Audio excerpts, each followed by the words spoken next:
Assalamualaikum warahmatullahi wabarakatuh. Bismillahirrahmanirrahim. Alhamdulillahirrabbilalamin.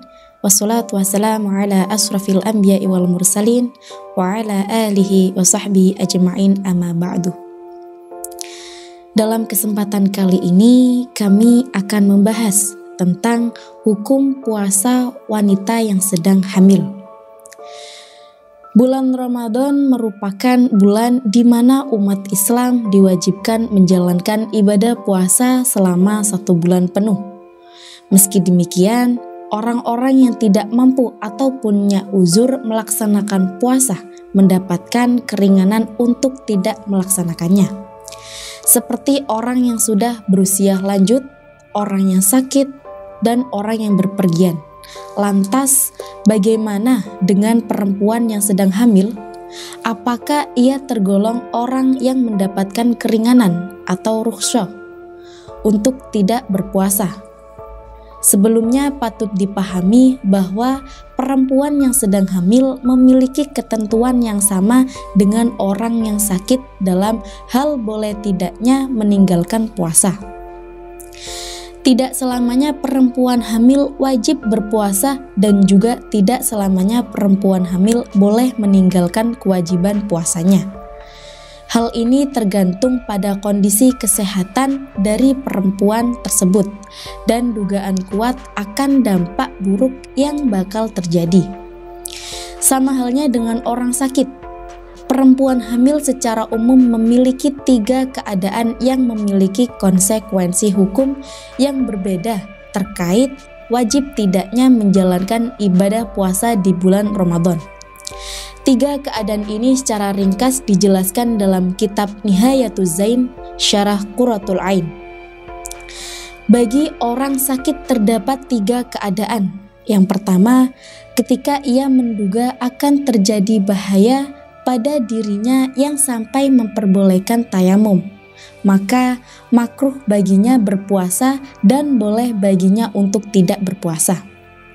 Yang kedua, ketika ia yakin atau memiliki dugaan kuat atau dhon akan terjadi bahaya atau uzur yang mengenainya akan berakibat pada hilangnya nyawa atau hilangnya fungsi tubuh, maka haram baginya berpuasa dan wajib untuk tidak berpuasa.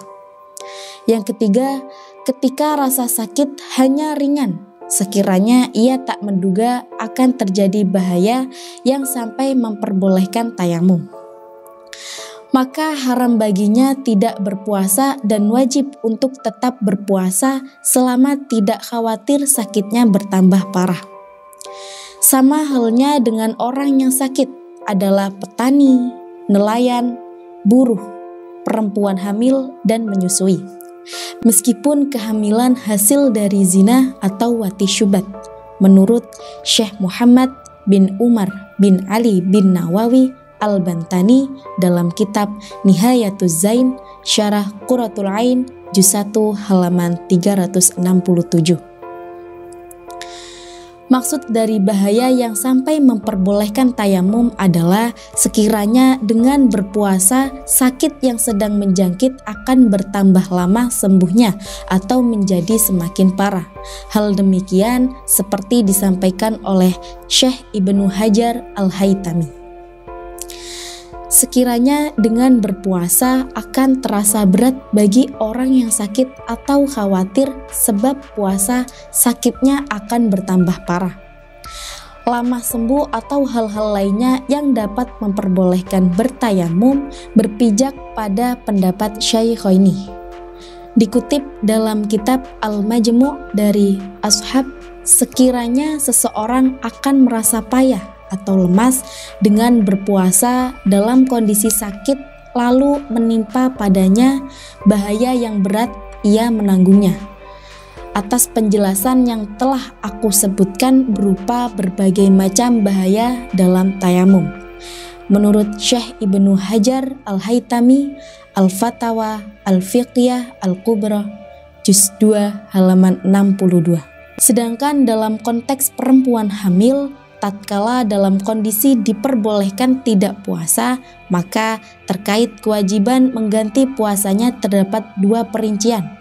Yang pertama, ketika ia tidak berpuasa karena khawatir terhadap kondisi fisiknya atau khawatir kondisi fisiknya sekaligus kondisi kandungannya. Maka dalam dua keadaan tersebut, ia hanya diwajibkan mengqadai puasanya saja. Yang kedua, ketika ia hanya khawatir pada kondisi kandungannya, dalam keadaan demikian, ia berkewajiban mengqadai puasanya sekaligus membayar fidyah. Mengenai dua perincian ini, dalam Hasyiah Al-Qulyubi dijelaskan, yang artinya perempuan hamil dan menyusui ketika tidak berpuasa karena khawatir pada diri mereka atau khawatir pada diri mereka dan bayi mereka, seperti yang diungkapkan dalam kitab Syarah Al-Muhazzab, maka wajib mengqadai puasanya saja tanpa perlu membayar fidyah, seperti halnya bagi orang yang sakit.